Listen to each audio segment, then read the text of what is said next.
hoje nós vamos dar continuidade ao estudo do Livro dos Espíritos, capítulo 12, parte 3ª, da perfeição moral.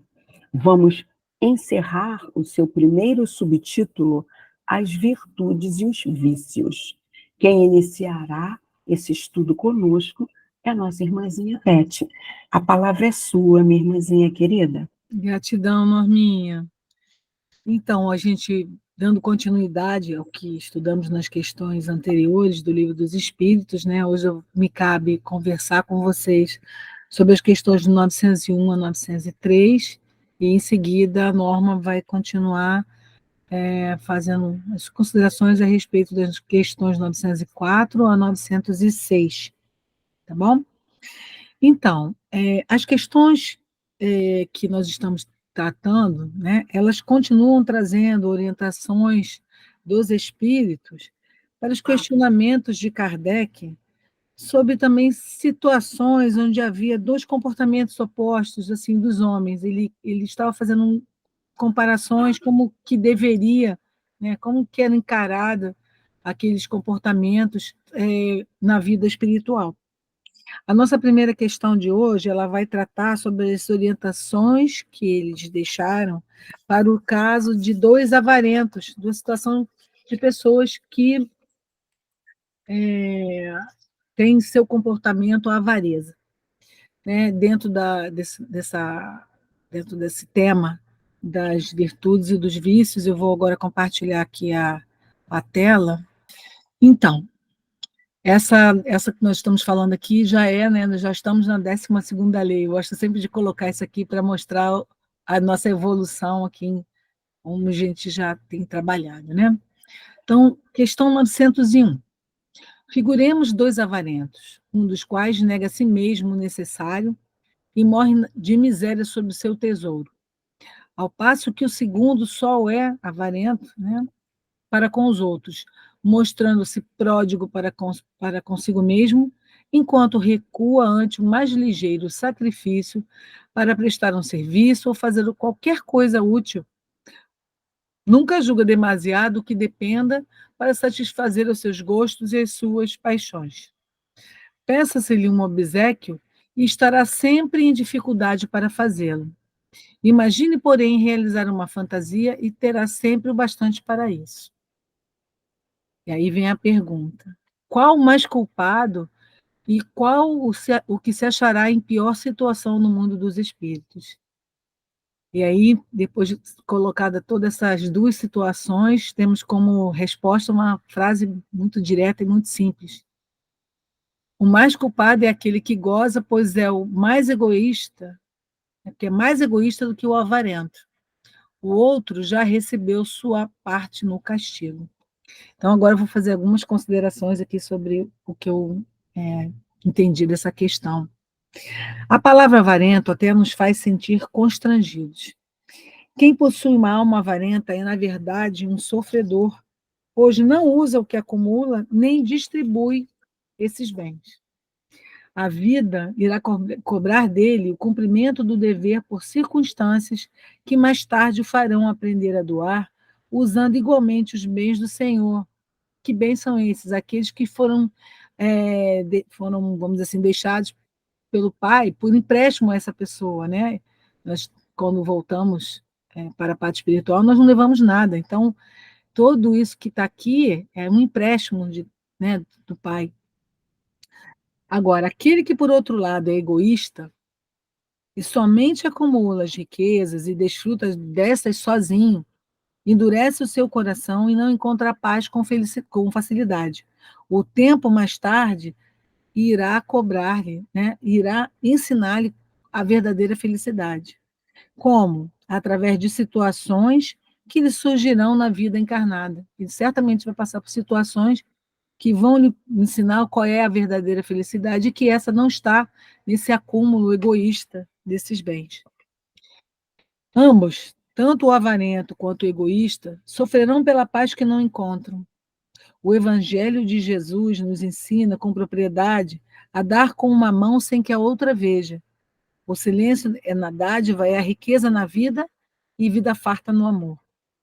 Devemos aprender com Jesus em todas as suas falas, em todas as suas palavras, que educam e instruem, e ainda mais no Evangelho que ele nos deixou, para que ficasse eternamente conosco como guia de todas as almas. No Evangelho, a gente vai encontrar todas as orientações necessárias para que não caiamos nessa armadilha que é sermos avarentos, né, com receio de gastar tudo aquilo que de alguma maneira acumulamos, porque se acumulamos é porque há uma razão para isso, e essa razão pode ser uma tarefa, uma missão que nos foi dada, né?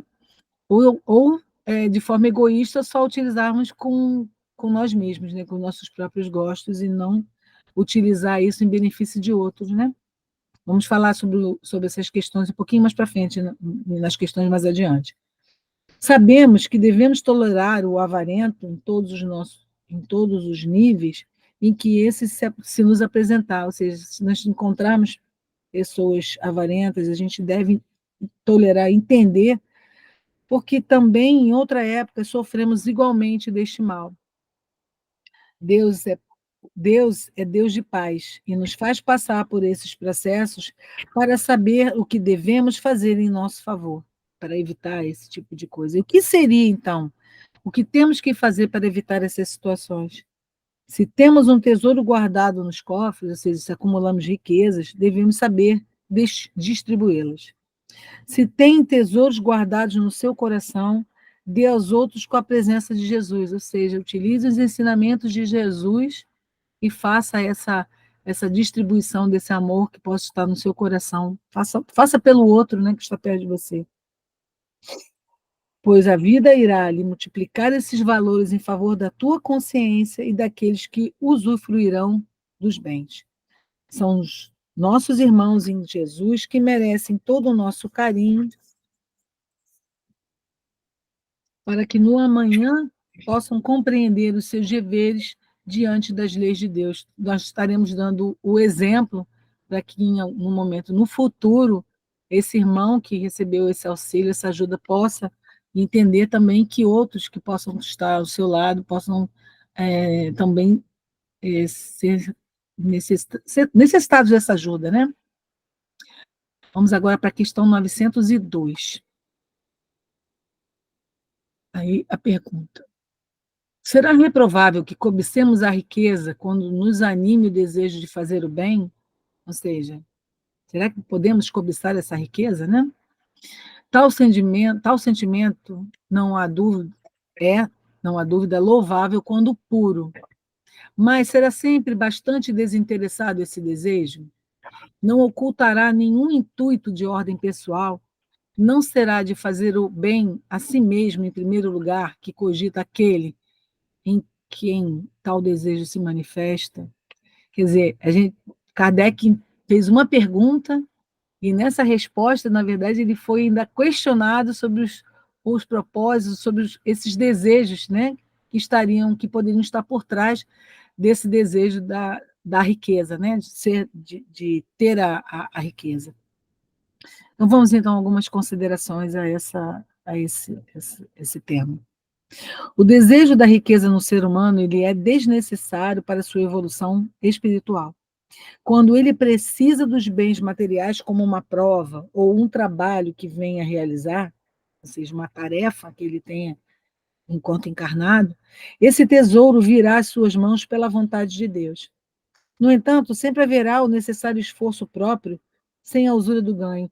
Claro, vamos fazer um esforço para obtermos essa riqueza, mas, na verdade, ela está trabalhando, né, por dever ilicitamente, e quando essa fortuna chegar às suas mãos, será preciso conduzi-la aos seus verdadeiros caminhos. O que seria isso?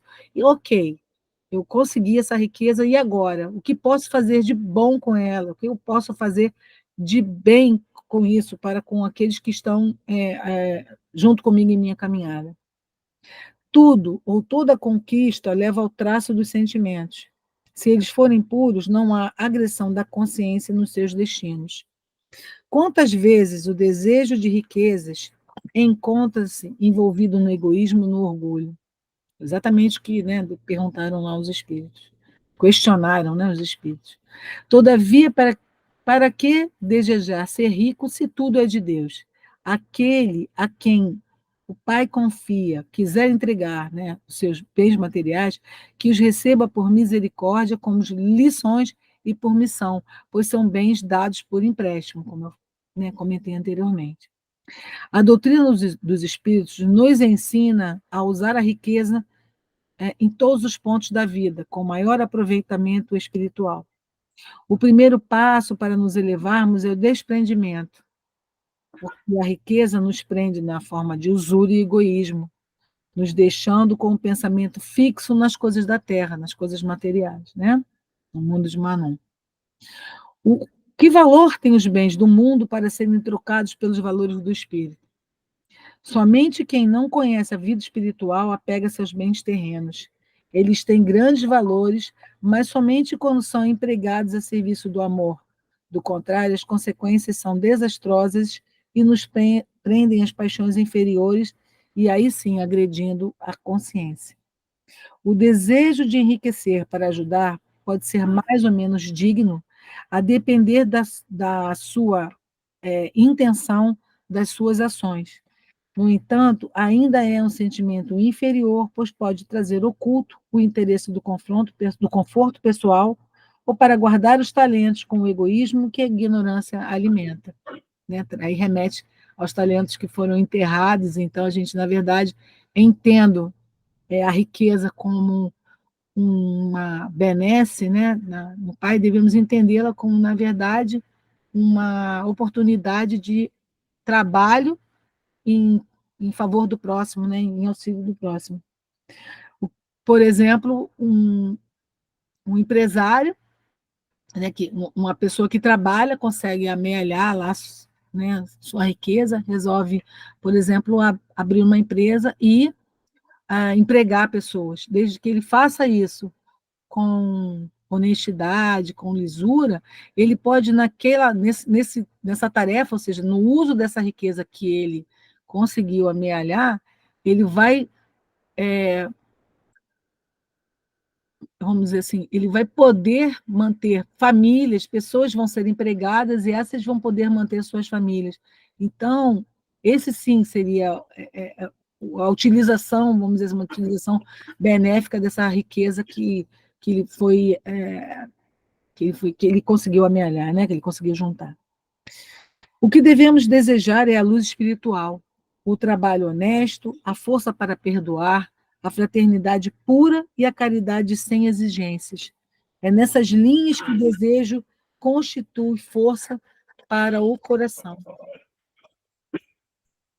Devemos entregar as nossas mãos ao trabalho sério, pedindo as bênçãos de Jesus e orando, pois Deus não desampara seus filhos.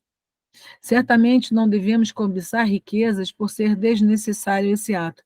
Cobiça é sempre cobiça. Entreguemos, pois, ao Senhor todas as nossas possibilidades de servir, para que possamos ajudar com mais eficiência, apurando cada vez mais os nossos sentimentos de amor. Desta maneira, a verdade nos libertará para sempre, mostrando os nossos corações ao coração de Deus. Isso foi uma reflexão que eu achei muito interessante de Miramês, no livro da Filosofia Espírita, né, onde ele faz alguns comentários sobre o Livro dos Espíritos. Eu achei que esse comentário dele resume muito bem o do que trata essa questão, né? E agora vamos para a questão 903. Incorre em culpa o homem por estudar os defeitos alheios?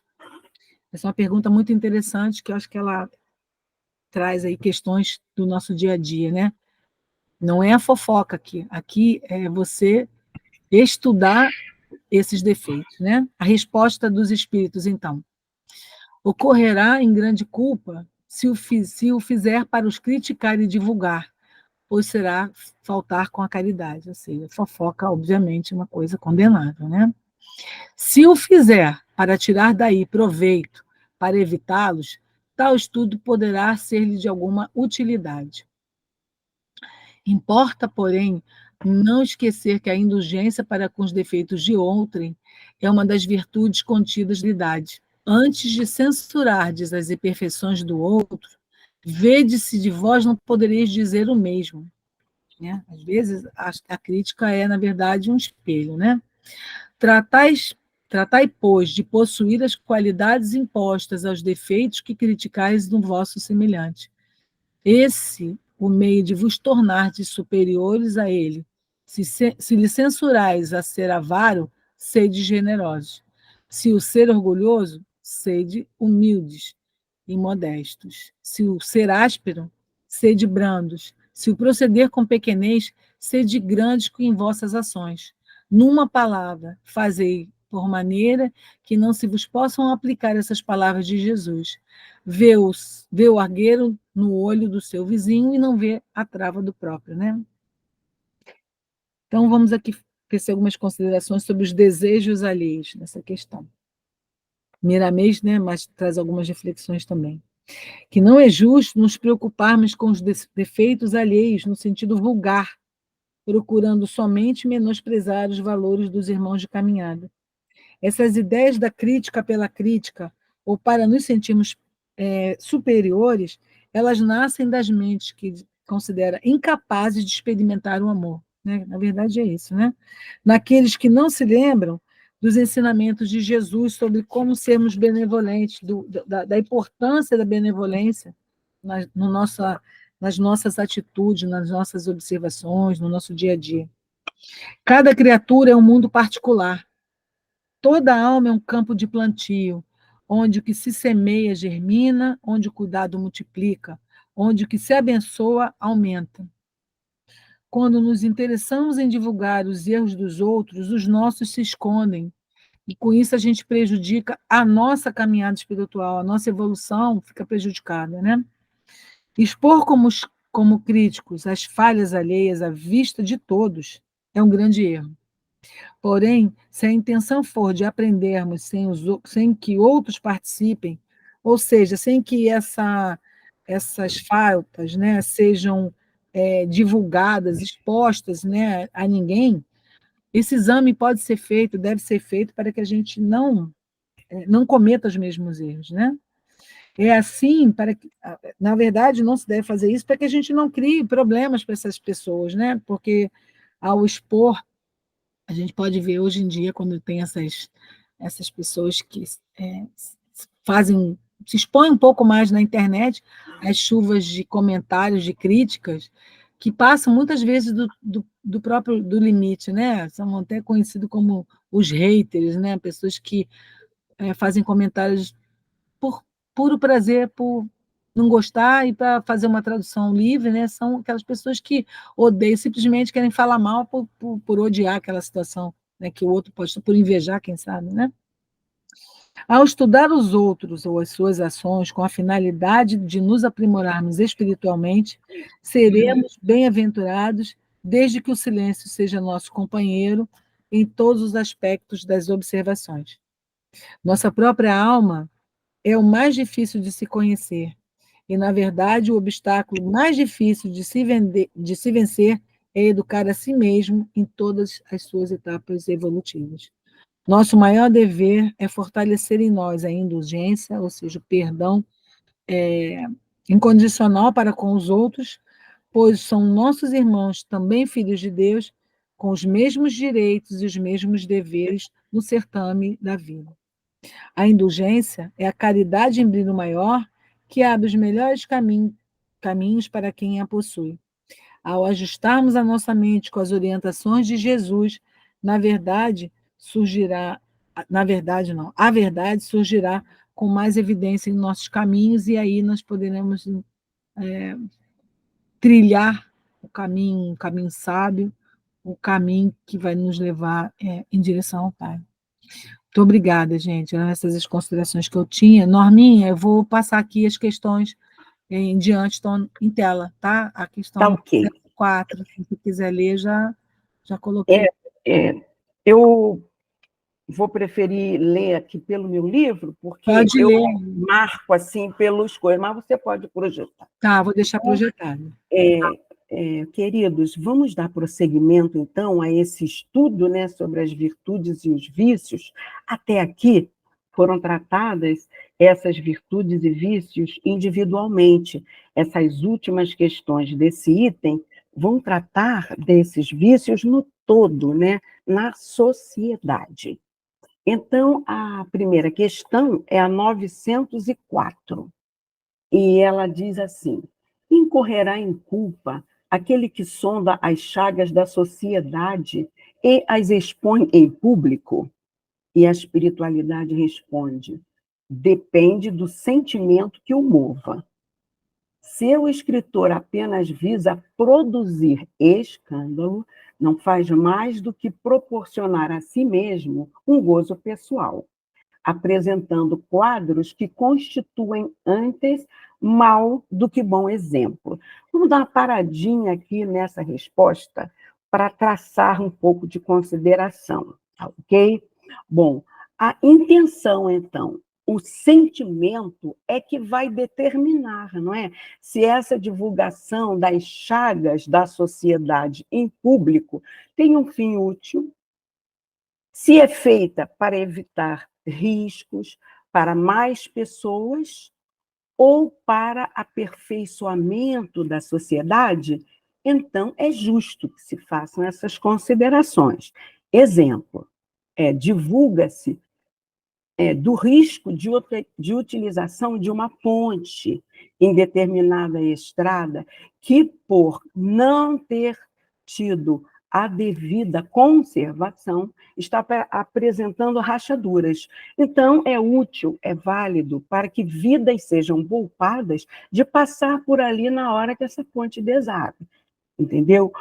Outro exemplo, essas campanhas de orientação para evitar a dengue, não é, meus irmãos?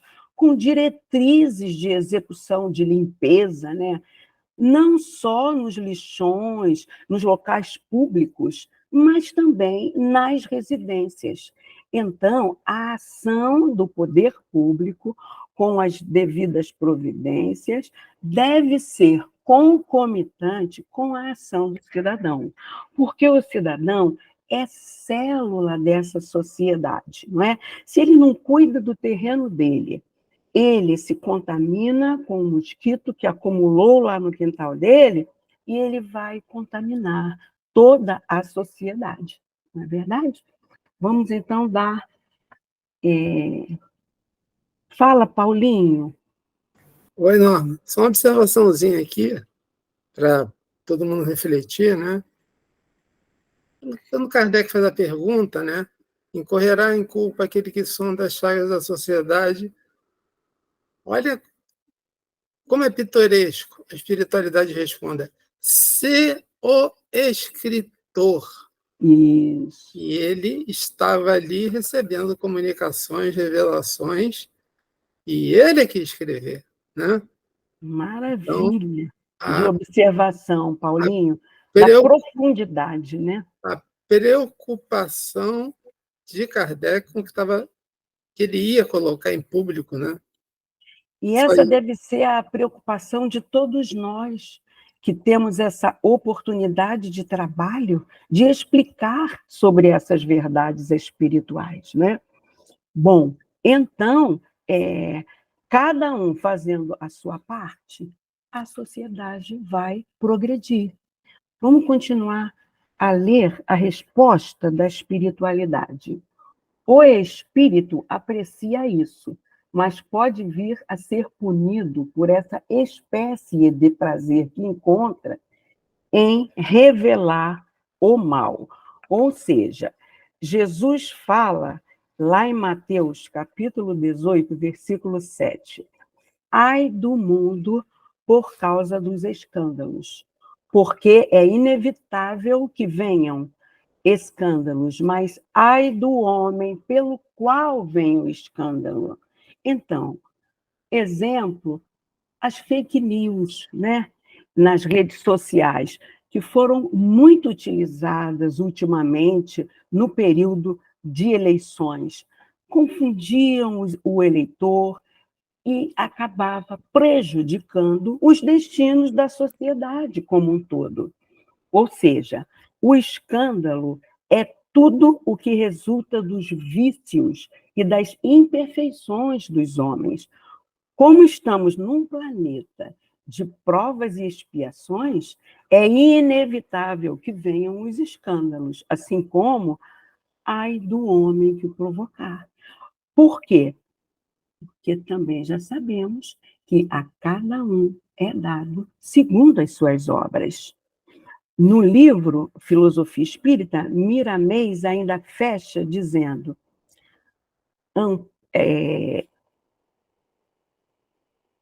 amplia, né, essa análise sobre quem faz publicações maledicentes em revistas, jornais, como em outros meios de comunicação existentes.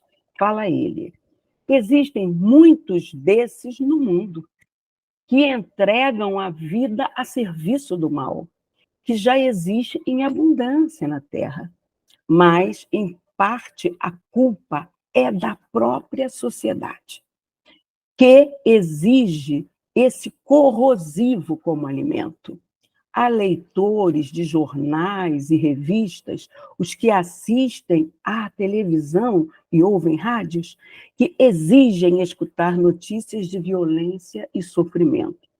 E, como espectadores das trevas, se encontram sempre envolvidos por elas.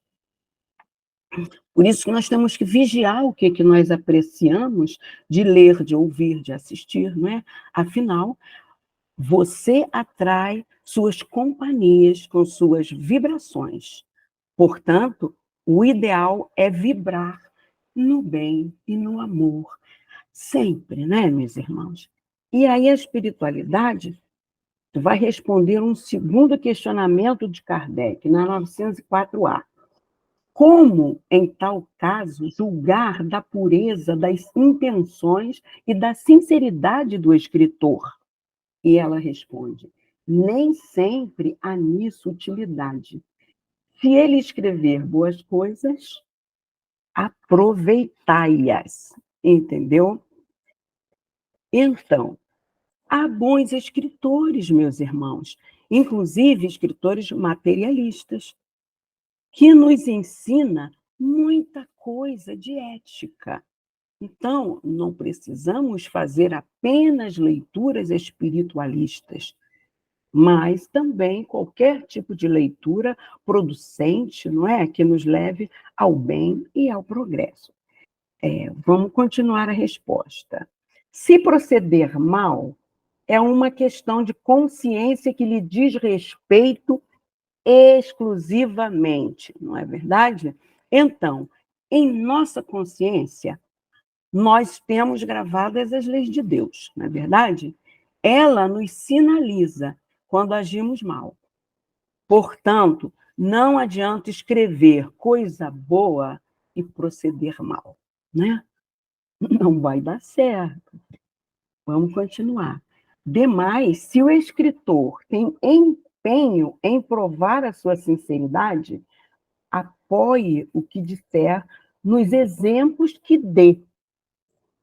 E isso que a gente está falando. Tem que haver coerência entre seus exemplos e a pureza das intenções divulgadas. Porque neste período de recursos tecnológicos que vivemos, e da transformação planetária também, as máscaras caem muito facilmente. A internet está aí divulgando a vida das pessoas. Nós vivemos um grande Big Brother hoje, não é? Caso não haja sinceridade, o escritor perde a força diante dos seus leitores. E, a partir das transformações individuais, é que a sociedade se transforma e evolui. E aí eu peguei um trechinho de Miramês que diz assim, o instrutor tem em suas mãos um instrumento poderoso de ajudar ou, certamente, de destruir. Tudo depende de muito do modo pelo qual sente e pratica seus dons de mostrar com as letras o que vê na sociedade. Para eles, diremos que devem sondar suas próprias chagas, para depois observar a dos outros e saber que como convém falar.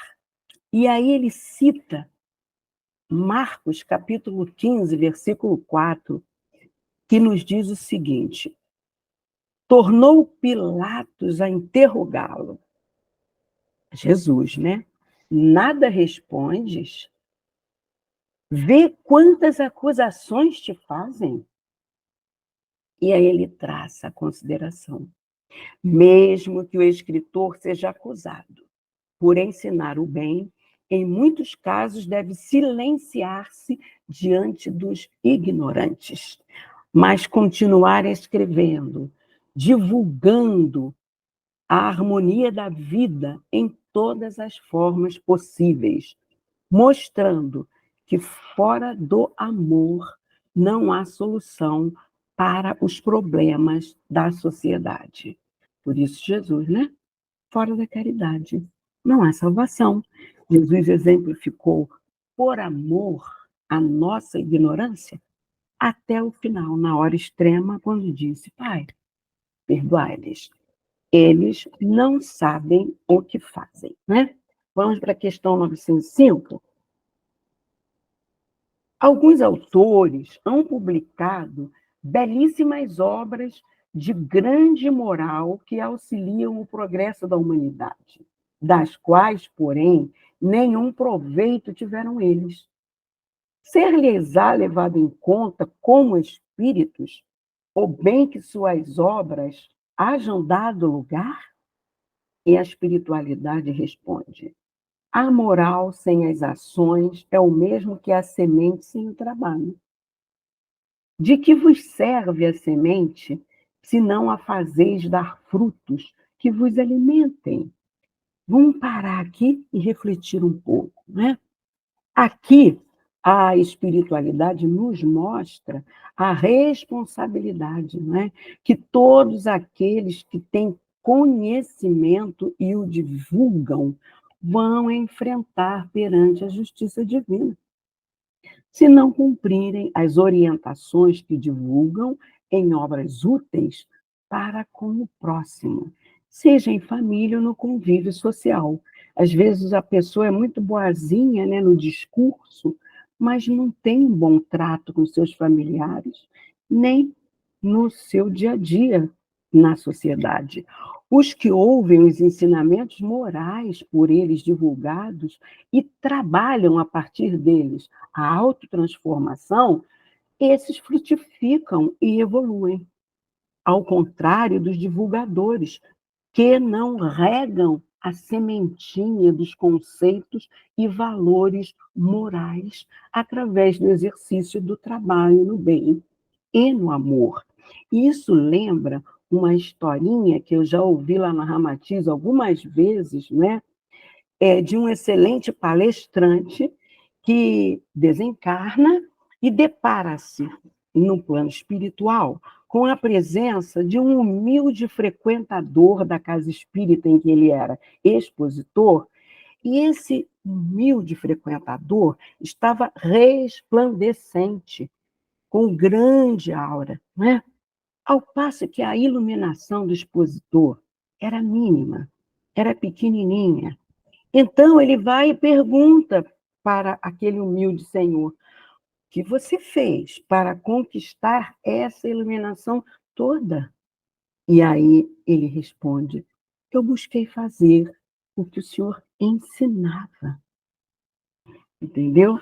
Então, vamos dar prosseguimento à resposta da espiritualidade. Grave é a culpa desses homens, porque dispunham da inteligência para compreender. Não praticando as máximas que ofereciam aos outros, renunciaram a colher-lhes o fruto, né? Os frutos. Então, se a intenção desses homens que dispunham da inteligência não era também sua autotransformação, mas apenas tornarem-se famosos, obterem ganhos financeiros, né, com suas publicações materiais ou virtuais, eles já conquistaram sua recompensa aqui na Terra e, consequentemente, renunciaram as recompensas do plano espiritual. Lá em Mateus, capítulo 6, versículo 2, é dito: em verdade vos digo que já receberam o seu galardão. Se não vigiaram seu livre-arbítrio, com o tempo estarão sujeitos às provas e expiações retificadoras, por serem elas, como diz Miramês, professores altamente capacitados para nos mostrar como educar, aprendendo melhor. Nós é que somos os mais necessitados, nós que escrevemos, que expomos, porque o conhecimento antes passa por nós, para que nós possamos nos conscientizar a mudarmos nossos comportamentos, que possamos repensar nossas atitudes.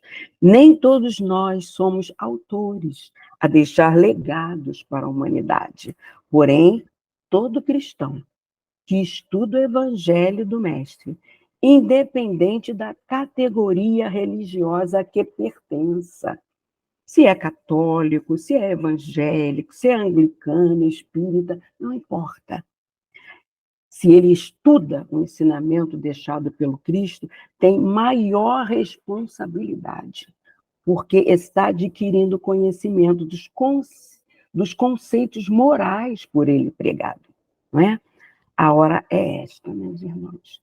Não dá para deixar para a próxima encarnação. Para os que são expositores, é aquilo que eu falei. O conhecimento passa antes por si, né?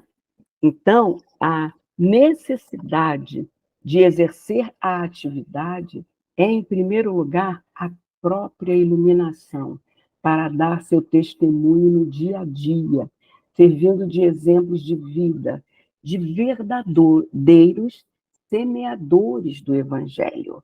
Afinal, como fomos alertados em Tiago, capítulo 2, versículo 17, a fé sem obras é morta. Ou seja, a fé nos ensinamentos que o nosso mestre deixou nos move.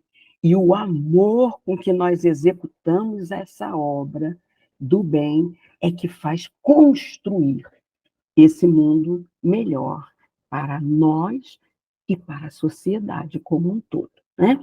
Vamos à questão 906. Será possível de censura o homem por ter consciência do bem que faz e por confessá-lo a si mesmo?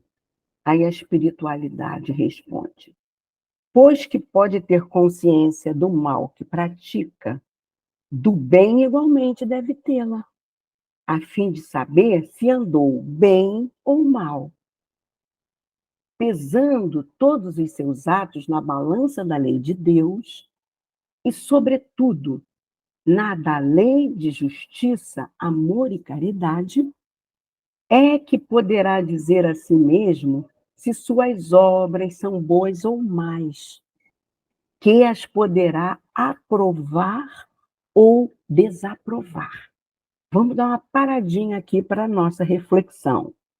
Uma vez que em nossa consciência nós já sabemos que estão gravadas as leis de Deus, ela é o nosso farol, não é, meus irmãos? A iluminar o exercício do nosso livre-arbítrio.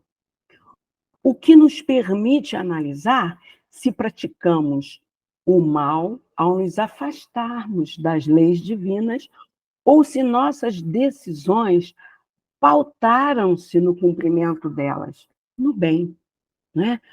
Ou seja, essa reflexão acerca dos nossos atos nos leva ao autoconhecimento para desenvolvermos a autotransformação quando precisarmos corrigir nossos vícios e equívocos comportamentais ou constatarmos as virtudes que devem ser mantidas, que devemos perseverar nelas, não é? Vamos dar prosseguimento na leitura da resposta da espiritualidade. Não se lhe pode, portanto, censurar que reconheça haver triunfado dos maus pendores e que se sinta satisfeito, desde que de tal não se envaideça, porque então cairia noutra falta. E aí ele faz referência à questão 919 do Livro dos Espíritos. Quando a espiritualidade faz essa referência, não é? Essa questão ela vai ser aprofundada em encontros futuros nossos, não é?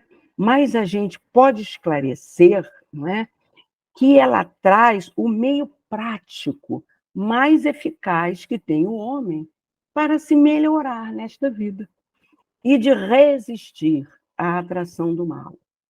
Quando ele menciona assim nessa questão, como dizia o sábio da antiguidade, conhece-te a ti mesmo.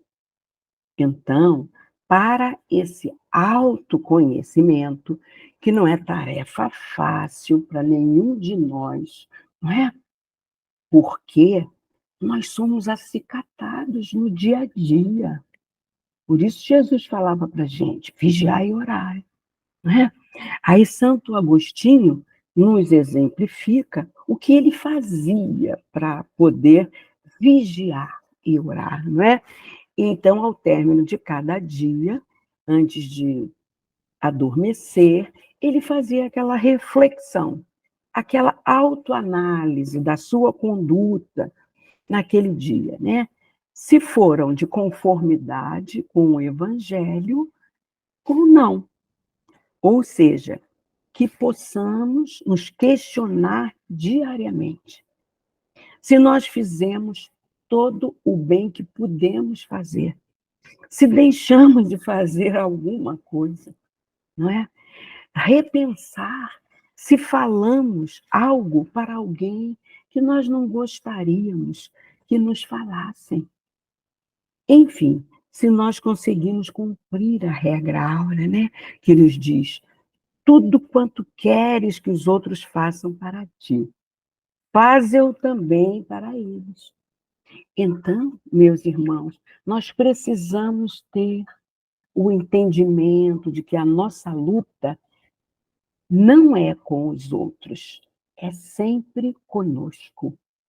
Daí a orientação de perseverarmos num propósito honesto de nos corrigirmos sempre que constatarmos que nos deixamos dominar pelas paixões, pelas ilusões materiais, pelos impulsos animais, que às vezes a gente busca lá de persona pretérita, e temos reações animalescas, né, quando nos inflamamos, quando alguém discorde de nós.